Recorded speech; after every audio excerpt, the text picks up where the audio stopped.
Halo semuanya, kembali lagi di alur cerita God Level Assassin I'm the Shadow. Kali ini kita memasuki chapter 115 sampai 116 yang pastinya makin seru dan kocak. Cerita dimulai dengan memperlihatkan 3 orang pemain yang baru saja melangkah masuk ke sebuah area yang dikenal sangat angker dan berhantu. Di antara mereka, seorang wanita tampak mendengus kesal dan berkata, "Berhantu? Aku tidak percaya. Orang-orang itu pasti menyembunyikan sesuatu." Mendengar hal itu, pemimpin mereka, seorang pria botak berkacamata, langsung menyahut dengan penuh percaya diri dan membusungkan dadanya. Benar sekali, di pegunungan Shurod, pria sejati adalah orang yang jujur dan berintegritas. Semua iblis dan monster pasti akan langsung lari terbirit-birit, ucapnya sombong. Namun belum sempat mereka melangkah lebih jauh, sebuah guncangan hebat terjadi. Tepat di depan mata mereka, muncul sesosok monster berukuran raksasa yang turun dari atas langit-langit. Boom! Status monster itu pun langsung terpampang nyata, Raja Naga Jialin Jiangjin, tingkat platinum level 18. Melihat kemunculan monster mengerikan itu, anehnya sang pemimpin botak malah tertawa kegirangan. Bos level platinum, naga yang besar dan gemuk sekali, pasti akan menjatuhkan banyak harta rampasan yang bagus. Ayo serang, teriaknya memberi komando. Tanpa membuang waktu, mereka bertiga langsung merilis skill andalan mereka secara bersamaan. Sang pria botak menggunakan skill pengendali pedang, membuat puluhan pedang tajam melayang di sekelilingnya dan siap menghujam musuh. Di sisi lain, salah satu anggota wanitanya yang berbaju pink menggunakan skill pemanggil untuk memunculkan sesosok monster panda peliharaan. Namun, di tengah keriuhan itu, mereka sama sekali tidak menyadari ada sebuah bayangan hitam yang sedang melintas dengan sangat cepat di langit-langit dinding. Bayangan misterius itulah yang sebenarnya menjadi dalang di balik kemunculan naga raksasa tersebut. Dari atas kegelapan, sosok itu hanya melemparkan tatapan yang penuh dengan rasa meremehkan ke arah para pemain di bawahnya. Di arena pertempuran, pria botak itu melihat sebuah celah. "Kesempatan bagus, rasakan pedangku," serunya sambil mengayunkan tangan untuk menyerang Raja Naga. Tapi hal aneh mendadak terjadi. Hanya dengan satu ayunan tangan santai dari sang Raja Naga, seluruh pedang melayang milik pria botak itu lenyap tanpa bekas. Di mana pedangku?" teriak si botak melongo kebingungan. Belum sempat ia mencerna apa yang terjadi, sebuah kibasan ekor dari Raja Naga langsung menghantam tubuhnya hingga terlempar tinggi ke udara. Tragisnya, satu tubuh si botak melayang di udara, seluruh pakaian dan perlengkapan armor yang ia kenakan mendadak lenyap begitu saja. Beruk, pria botak itu terbanting keras ke lantai arena tanpa busana, membuat dua rekan wanitanya terbelalak syok sekaligus kebingungan. Semua perlengkapan milik ketua Guild Kame telah hilang, seru mereka panik. Namun kesialan itu menular dengan sangat cepat. Hanya dalam sekejap mata, kedua wanita itu juga mendadak kehilangan seluruh pakaian mereka. "Semua peralatan kami juga hilang. Tempat ini benar-benar berhantu," jerit mereka histeris sambil berusaha menutupi tubuh. Melihat kedua anggota wanitanya mendadak polos, si ketua botak bukannya panik, malah terpana menatap mereka sampai mimisan parah. Melihat kelakuan mesum ketuanya, sang anggota langsung berteriak kesal. "Ketua, bahkan di saat seperti ini Anda masih saja..." Tiba-tiba, monster naga raksasa itu kembali bergerak untuk menyerang. Sadar posisi mereka sedang di ujung tanduk, mereka bertiga langsung bergegas lari tunggang langgang. "Cepat, lari cepat. Tanpa peralatan yang tepat, kita pasti tidak bisa mengalahkan bos ini. Bagaimana kita bisa berlarian di sini?" Di tengah kepanikan itu, si botak dengan konyolnya berteriak, "Silakan lari, aku seorang pria sejati, aku takkan pernah menoleh ke belakang."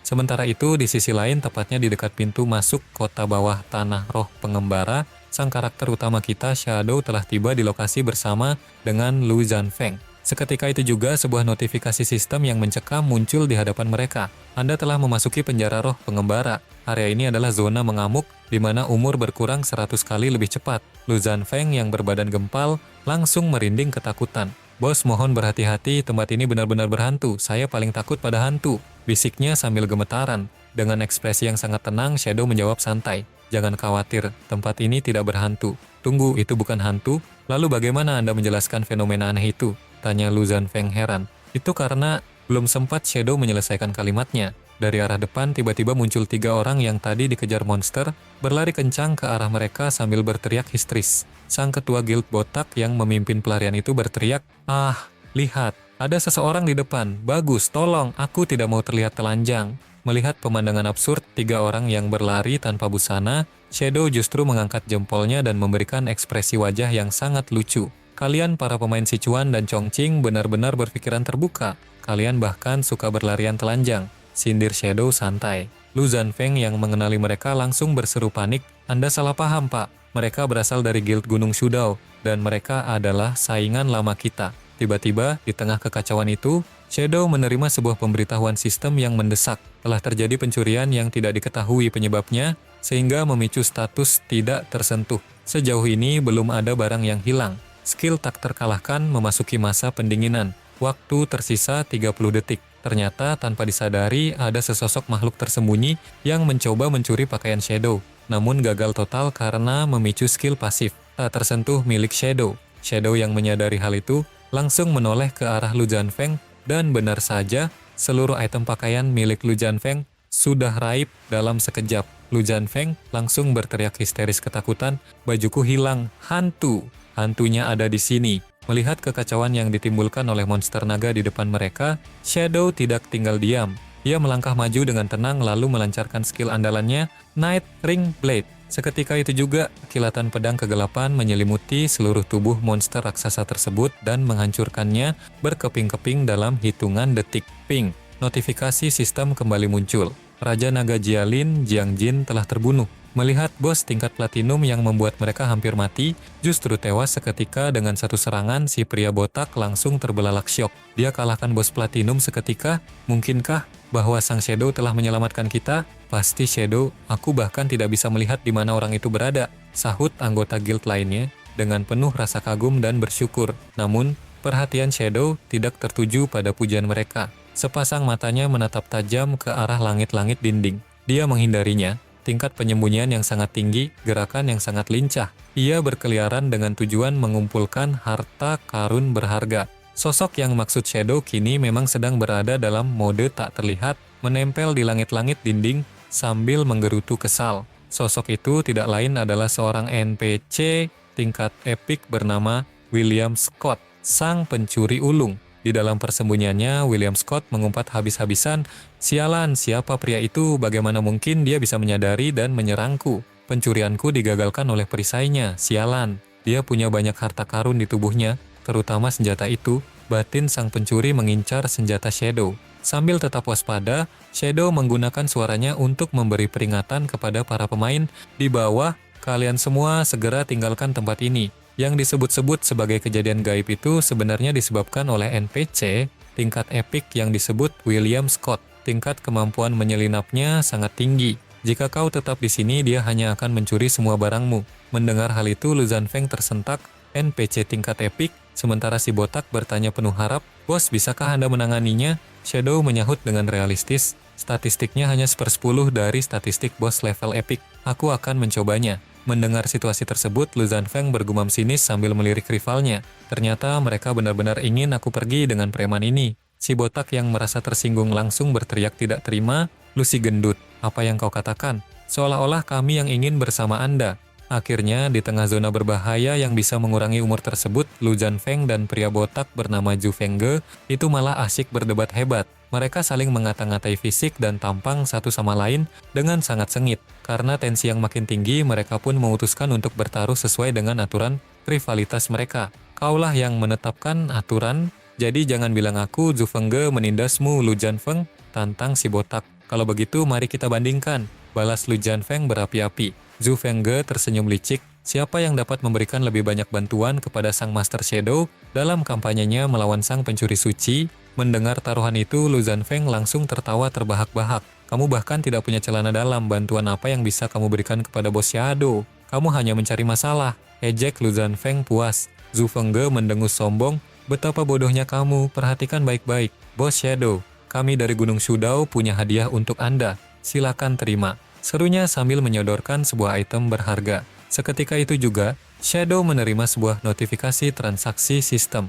"Zhu Fengge ingin membuat kesepakatan denganmu. Anda telah memperoleh buku keterampilan. Tanda akhir." Melihat item tersebut, mata Shadow berbinar. Ini adalah penanda terakhir evolusi, ucapnya. Tanpa membuang-buang waktu, Shadow langsung menggunakan poin miliknya untuk meningkatkan kualitas skill baru tersebut ke tingkat tertinggi. Anda telah menggunakan 231 poin evolusi untuk meningkatkan kualitas keterampilan Anda ke level mitik.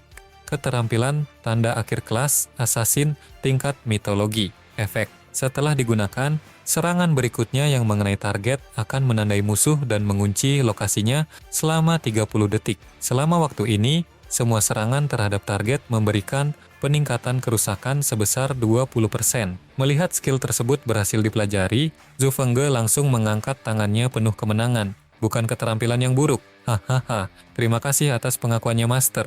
Dengan tanda akhir ini, meskipun sang pencuri tidak terlihat selama serangan mengenai dirinya, dia dapat dikunci. Serunya sengaja memprovokasi. Lu Zanfeng yang melihat hal itu langsung geleng-geleng kepala dan mencibir, "Kamu benar-benar bodoh." Mengatakan itu dengan suara keras akan membuatnya waspada. Orang bodoh tetaplah orang bodoh. Sekarang tidak ada yang bisa menangkapnya. Taktik provokasi itu ternyata bekerja. Di dalam kegelapan langit-langit, sang NPC, Epic William Scott, yang mendengar obrolan mereka mulai menimbang-nimbang situasi. Orang-orang ini tidak memiliki apapun yang berharga lagi. Menyerang mereka secara gegabah justru berisiko membuatku tertangkap. Lupakan saja, mari kita mundur, pikir sang pencuri bersiap untuk pergi dari sana. Namun, tepat sebelum William Scott membalikkan badannya, suara lantang Lu Zanfeng tiba-tiba menggelegar memecah kesunyian. "Hei, pencopet, lihat ke sini."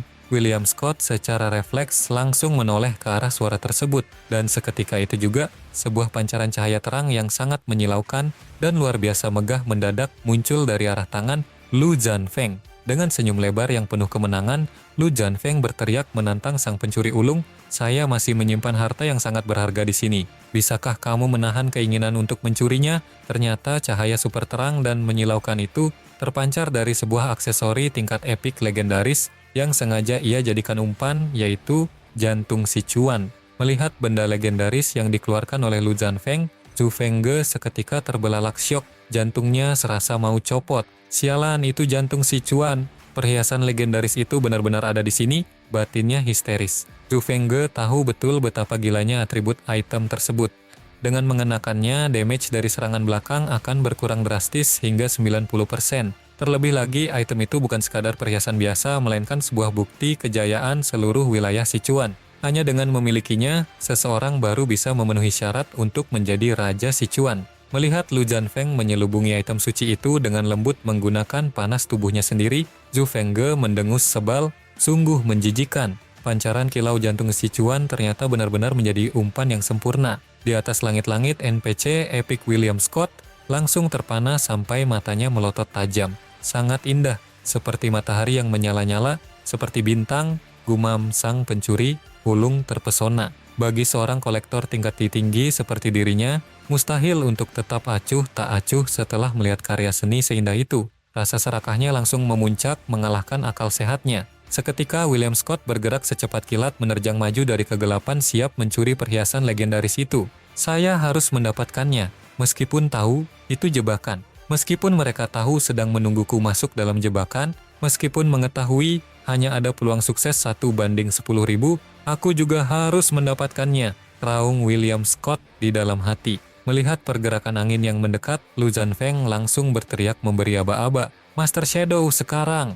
Tanpa membuang waktu sepeser pun, Shadow langsung mengaktifkan skill Night Ring Blade miliknya. Kilatan pisau kegelapan menyapu area tersebut dengan sangat cepat. Namun sial, kecepatan tangan sang pencuri ulung ternyata satu tingkat lebih gila. Zap, jantung Sichuan berhasil dicuri dan raib dari genggaman. Lu Zanfeng melihat perhiasan legendarisnya berhasil digondol pergi, Lu Zanfeng langsung menangis sedih. Di sisi lain, para bawahan Zhu Fengge mulai panik dan bertanya-tanya, "Sialan, apakah serangan tadi mengenai sang pencuri?" Zhu Fengge hanya bisa menatap nanar ke depan. "Aku tidak tahu, semoga tidak gagal." Sementara itu, di dalam lorong kegelapan kota bawah tanah, sosok William Scott tampak berlari kencang sambil tertawa terbahak-bahak. Ia merasa sangat puas atas keberhasilan aksinya. Namun, yang tidak ia sadari, serangan Shadow tadi sebenarnya berhasil menyerempet tubuhnya dan mengaktifkan skill tanda akhir. "Hahaha, aku mendapatkan jantung Sichuan. Meskipun harganya harus terkena serangan oleh Shadow itu dan kehilangan banyak masa hidup," tawa William Scott kegirangan. Namun sesaat kemudian ia menyadari sesuatu yang aneh pada tubuhnya. "Sial, hal itu juga memberikan efek status negatif pada saya, yaitu mengunci lokasi saya." Melihat sisa waktu penanda yang terus berjalan mundur di angka 23 detik, William Scott mencoba tetap tenang. Namun, jalur di kota bawah tanah ini sangat rumit. "Mengejar saya tidak akan semudah itu. Tunggu saja selama 20 detik ini. Kau tak akan pernah menemukanku lagi." ucapnya penuh percaya diri. Namun baru saja ia sombong, langkah kakinya mendadak terhenti, tepat di depannya, sesosok bayangan hitam tiba-tiba berdiri tegak menghadang jalur pelariannya. William Scott tersentak hebat. Begitu cepat, belum sempat ia menghindar, bayangan itu bergerak cepat menerjang ke arahnya. Sambil mengamati gerakan musuh, William Scott langsung menyadarinya, itu bayangan, bukan yang asli. Slash. Cloning Shadow tersebut menyerempetnya dengan skill instant Shadow Slash. Namun berkat kelincahannya, William Scott berhasil melompat mundur dan menghindar. Naif. Kau pikir kau bisa menyerangku dengan serangan sebesar ini? Cibirnya sombong. Waktu penanda tersisa, 16 detik. William Scott kembali melesat ke depan. Namun saat ia terus berlari, di ujung lorong terlihat lagi bayangan Shadow yang bersiap menerkam. Di samping itu, saya bisa bersembunyi. Serunya sambil berbelok tajam mengambil lorong lain untuk menghindari klon tersebut. Sambil terus memacu langkahnya, William Scott tertawa mengejek. Tidak berguna, tersisa 10 detik penandanya, mudah sekali. Lagi-lagi di depannya muncul bayangan Shadow yang lain, memotong jalurnya. William Scott mendecit kesal, tidak lagi, semuanya sia-sia. Ia kembali berbelok ke lorong alternatif untuk mengecoh sang klon. Waktu tersisa, 5 detik, 3 detik, 2 detik, 1 detik, teng. Notifikasi penanda di tubuhnya akhirnya menghilang sepenuhnya. William Scott langsung bernapas lega dan bersorak kegirangan, saya aman. Harta karun ini seharusnya bernilai sangat besar dibandingkan dengan umur manusia, membawa kita selangkah lebih dekat untuk memecahkan segelnya. Namun kalimat kemenangannya mendadak terhenti di tenggorokan. Matanya mendadak terbelalak menyaksikan pemandangan mengerikan di depannya. Tepat di ujung lorong utama, Shadow yang asli sedang berdiri dengan sangat tenang. Di sekeliling Shadow, tampak berserakan bola-bola cahaya masa hidup serta puluhan item berharga milik monster-monster yang baru saja ia bantai habis-habisan. William Scott langsung berkeringat dingin. Sebenarnya ada tiruannya, tidak seingatku itu yang asli. Kenapa dia bisa ada di sini? Melihat barang rampasan di tanah, dia tampaknya sudah menunggu dan membunuh cukup banyak monster di area ini. Pikirnya gemetaran. Namun William Scott mencoba menenangkan hatinya yang berdegup kencang. Oh, jangan khawatir, penandanya juga sudah hilang. Seharusnya dia tidak bisa melihatku sekarang. Batinnya meyakinkan diri bahwa mode tak terlihatnya masih aktif. Namun, asumsinya salah besar. Shadow perlahan membalikkan badannya, mengarahkan pandangannya yang luar biasa tajam, tepat ke titik koordinat tempat William Scott berdiri. Merasakan tatapan yang menakutkan itu, nyali sang pencuri ulung langsung ciut. Atribut status ultimate milik Shadow kini bahkan sudah terisi penuh dan mencapai batas maksimal. Tampilan yang menakutkan. Kamu harus segera kabur dari sini, teriak batin William Scott panik. Ia berniat putar balik, namun saat menoleh ke belakang, ke samping, dan ke depan, seluruh jalur pelariannya kini sudah diblokade rapat oleh bayangan-bayangan klon milik Shadow. Gawat, aku dikepung. Mungkinkah tujuannya sejak awal adalah untuk memancingku ke sini? Ratapnya sadar telah masuk ke dalam perangkap yang sesungguhnya. Tanpa memberikan ampun sedikit pun, Shadow langsung mengangkat senjatanya dan mengaktifkan skill pamungkasnya. Mimpi buruk tanpa akhir. Boom!